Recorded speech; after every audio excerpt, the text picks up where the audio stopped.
दोस्तों नमस्कार, मैं हूं विजय कुमार पाल, एक लेखक। मेरी 10 किताबें हैं, जिनमें से कुछ किताबों का मैं आपको तवारुफ करा दूं।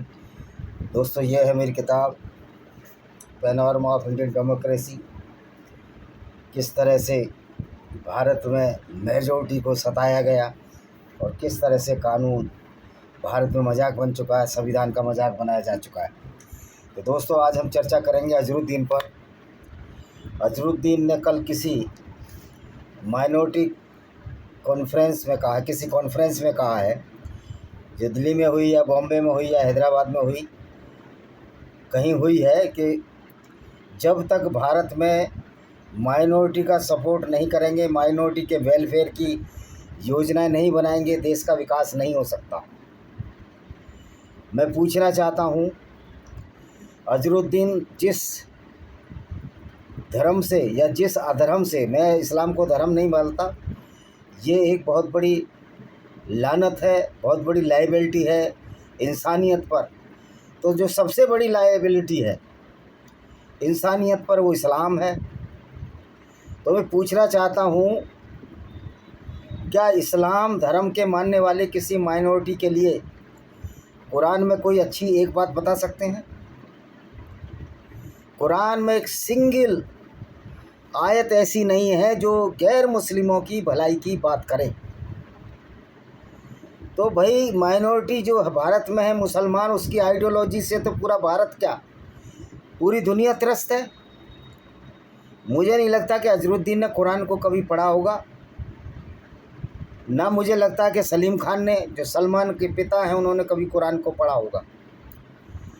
तभी ऐसी वो बेहुदा बात ना करते कि मोहम्मद ने कहा था, कपिल शर्मा के शो में बोल रहे हैं ये, कि मोहम्मद का सबसे बड़ा गुण था, छोड़ दो, फॉरगिवनेस। जबकि इसके बरक्स ये बात है कि मोहम्मद ने उन औरतों को भी नहीं छोड़ा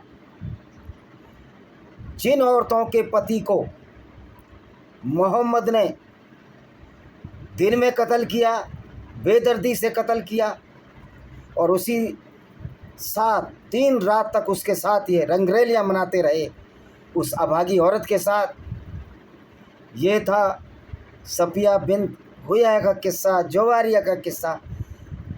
औरतें गिफ्ट में ली इस आदमी ने, बलात्कार कराए और बलात्कार को एक संगठित इस्लाम में अपराध बना दिया, और उसको अल्लाह के नाम पर उसको अच्छा साबित करने की कोशिश की इस पैगंबर ने। तो दोस्तों, अजहरुद्दीन को ज़रा अपनी इस्लाम पढ़ना चाहिए, अपना कुरान पढ़ना चाहिए। आज पूरी दुनिया में लोग परेशान हैं सिर्फ इस्लाम की आइडियोलॉजी की वजह से, सिर्फ कुरान की वजह से, क्योंकि कुरान में ऐसी कोई बात नहीं है जो इंसानियत के लिए हो। तो ये सलीम खान हो या अजहरुद्दीन हो, चाहे ये यूसुफ पठान हो, ये सारे लोग इस्लाम की सब कुछ चीज़ें जानते हुए इस्लाम को सच्चा साबित करने की कोशिश करते हैं। जो जिहाद असगर है, इस्लाम का एक बहुत बड़ा अनिवार्य अंग है, वो एक फुल टू फुल गुंडागर्दी है गैर मुस्लिमों के खिलाफ। तो अजहरुद्दीन, सलीम खान और जो भी मुसलमान ये बोलते हैं कि भारत में अल्पसंख्यकों के साथ दुर्व्यवहार किया जाता है, तो सनातन वैदिक धर्म में तो वसुदेव कुटुंबकम की परिकल्पना है। तो जो दुर्व्यवहार कर रहे हैं, जो अपने आप को सनातनी कहते हैं, वो तो सनातन वैदिक धर्म पर नहीं चल रहे। जो छुआछूत, ऊंच नीच की बात कहते हैं, जातिवाद की बात ऊंच नीच पर करते हैं, वो तो सनातन वैदिक धर्म में तो नहीं है, जातिवाद जन्म के आधार पर।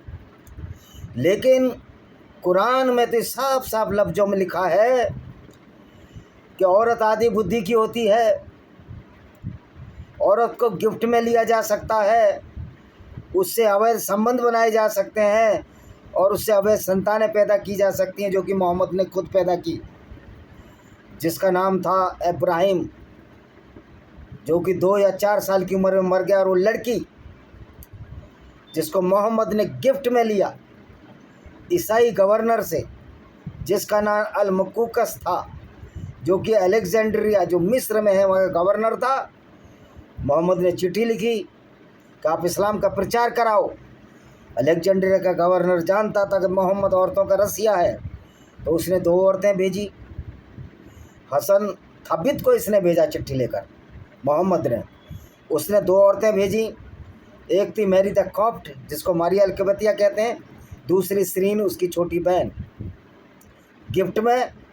और हसन थाबित था जो चिट्ठी लेकर गया था, उसके साथ सरीन की शादी करा दी मोहम्मद ने, और मारिया अलकबतिया के साथ इसने शादी नहीं की।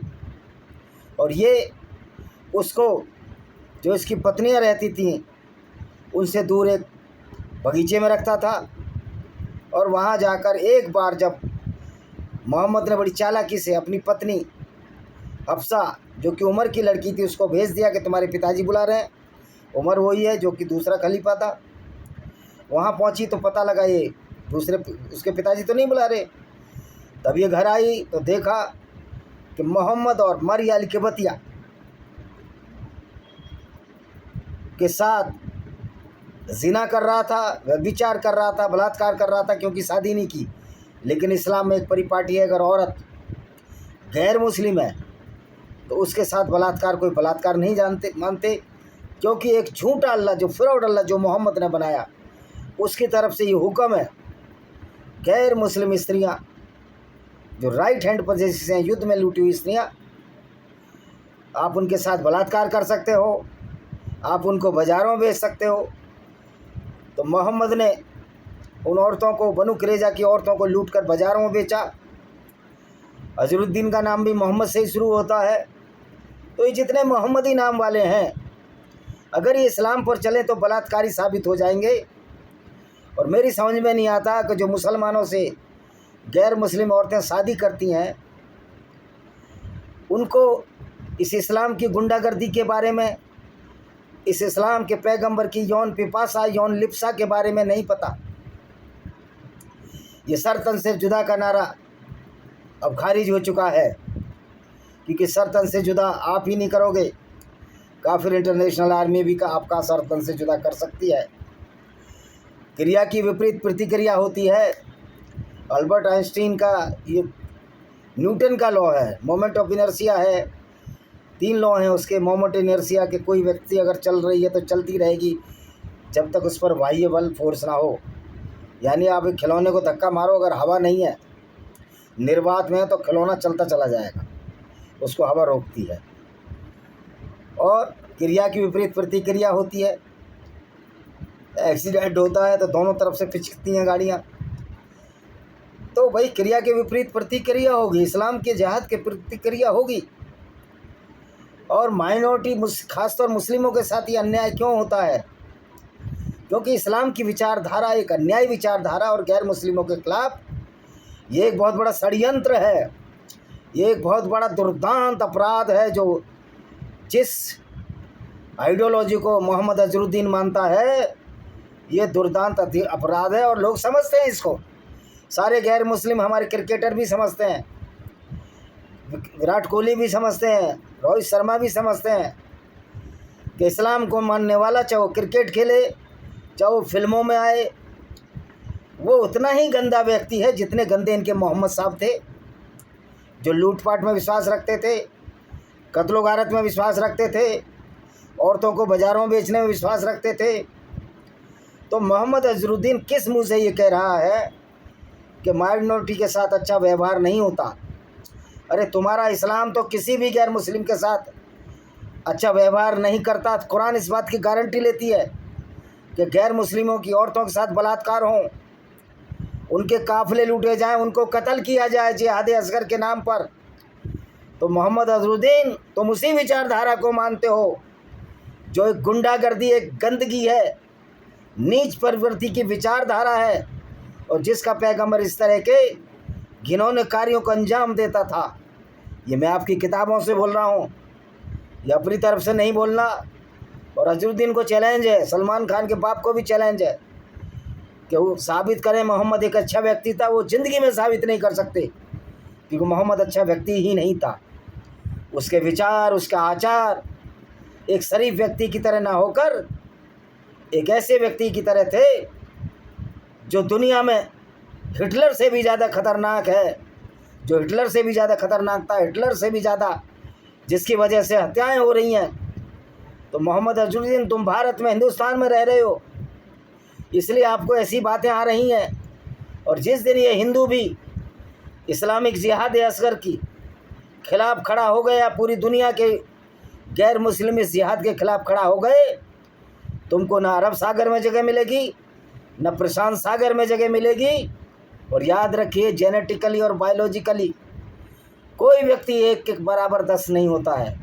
जैसे कि तुम्हारे पैगंबर जो एक मूर्ख व्यक्ति था, जिसने अपने नाम से एक झूठे अल्लाह के नाम से आयत उतारी, एक मुसलमान 10 के बराबर है, ये सब तुम मूर्ख लोग विश्वास कर सकते हो। मैं तो इसमें विश्वास नहीं करता कि हनुमान जी ने पहाड़ों तक उखाड़े थे, ये हाइपरबोल है। और वैसे भी रामचरितमानस तो हमारा धर्म का अंग ही नहीं है, हमारे धर्म का अंग है, सनातन वैदिक धर्म का अंग है। वसुदेव कुटुम्बकम, सारा संसार हमारा परिवार है। सर्वत्र भवन्ति सुखिनः सर्वे भवन्तु निरामयाः, और सारे सुखी हों, सारे निरोगी कायक हों। उसके बाद सारी बातें ख़त्म हो जाती हैं। ये ऊंच नीच भेदभाव, इनका कोई वैल्यू नहीं है।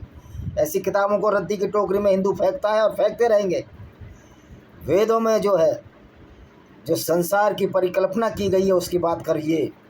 लेकिन आपका कुरान एक किताब है और एक ऐसे अल्लाह की बनाई हुई है, जिस अल्लाह को पैगंबर भी ऐसा मिला जो लुटेरा बलात्कारी काफिले लूटने वाला था, और खुद अपनी किताबों में बोला गया है, इनके हदीसों में बोला गया है। तो भाई अजहरुद्दीन की इसमें कोई गलती नहीं है। हर मुसलमान जो सच्चा मुसलमान हो, जिहादी है, आतंकवादी है, चाहे वो अजहरुद्दीन हो, चाहे सलीम खान हो, सलमान खान हो, या जितने भी सैफ अली खान हो, ये कौम अब इतनी बेगैरत हो चुकी है, इनको कुरान की, पढ़ते तो है नहीं ये, इनको कुरान की सच्चाइयाँ नहीं दिखती। चूँकि अब हमने जाना, ये झूठ बोलते थे कि इस्लाम बड़ा अच्छा, इस्लाम बड़ा अच्छा, तो हमने किताबें लिखी, इस्लाम के ऊपर ये किताब लिखी। एक ये किताब भी लिखी हमने, लॉस्ट पैराडाइज कश्मीर, कैसे इस्लाम की गुंडागर्दी से कश्मीर ख़त्म हुआ, विजय कुमार पाल, रुद्रा पब्लिकेशन बिलासपुर पर, ये हमारी फ़ोटो है।